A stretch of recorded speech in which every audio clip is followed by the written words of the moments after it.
আল্লাহর পয়গম্বর হযরত ফাতিমাকে অনেক মহব্বত করতেন, ফাতিমাকে অনেক মহব্বত করতেন। কোথাও সফরে গেলেন সর্বশেষ ফাতিমার সাথে দেখা করে যাইতেন। সফর থেকে আসার পরে সর্বপ্রথম নবীর কন্যা ফাতিমার সাথে দেখা করতেন।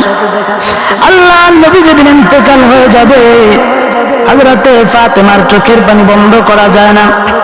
নবী বললেন, মারে তোর কানটা আমার জবানের কাছে লাগায় দে। নবী তার কানে কানে কি যেন বললেন, কান্না বন্ধ হয়ে গেল।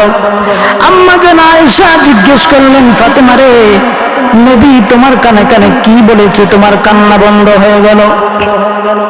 ফাতিমা বলে, বাবা আমার কানে কানে বললেন, মারে তুই কান্দিস না, তোর চোখের পানি আমার সহ্য হয় না। আমার ইন্তেকালের পরে সর্বপ্রথম তোর সাথে আমার দেখা হয়ে যাবে, সুতরাং মা তুই কান্দিস না রে। হযরত ফাতিমা নবীর ভবিষ্যৎবাণী বুঝতে পারলেন। আল্লাহ নবীর ইন্তেকালের 6 মাস পরে ফাতিমা দুনিয়া থেকে বিদায় নিয়ে চলে যায়। হযরত ফাতিমার ইন্তেকাল হয়ে যায়, রাতের অন্ধকারে তার ইন্তেকাল হয়। হযরত আলী কয়েকজন সাহাবীকে নিয়ে জানাজার নামাজ সম্পূর্ণ করলেন। হযরত আবু যর গফারি কবর খনন করে কবরের সামনে দাঁড়ায়া কবরের মাটির দিকে ইশারা করে করে বললেন, ও কবরের মাটি, তোর ভিতরে আজকে কাকে রাখবো জানিস?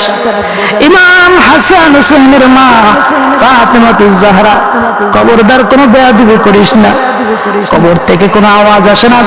আবু যর গফারি বলে, কবরের মাটি, তোর ভিতরে আজকে কাকে রাখবো জানিস? হযরত আলীর স্ত্রী ফাতিমাকে রাখবো। খবরদার কোনো বেয়াদবি করিস না, কবর থেকে কোনো আওয়াজ আসে না। তিনি আবারও বললেন, কবরের মাটি, তোর ভিতরে আজকে কাকে রাখবো জানিস? আখিরি জামানের পয়গম্বর জনাবে মুহাম্মদুর রাসূলুল্লাহ কলিজার টুকরা মেয়ে হযরত ফাতিমাতুজ জাহরা, যেই মেয়েটা সমস্ত জান্নাতি মহিলাদের সরদার হবে, খাতুনে জান্নাত ফাতিমা তোর ভিতরে থাকবে। খবরদার কোনো বেয়াদবি করিস না রে।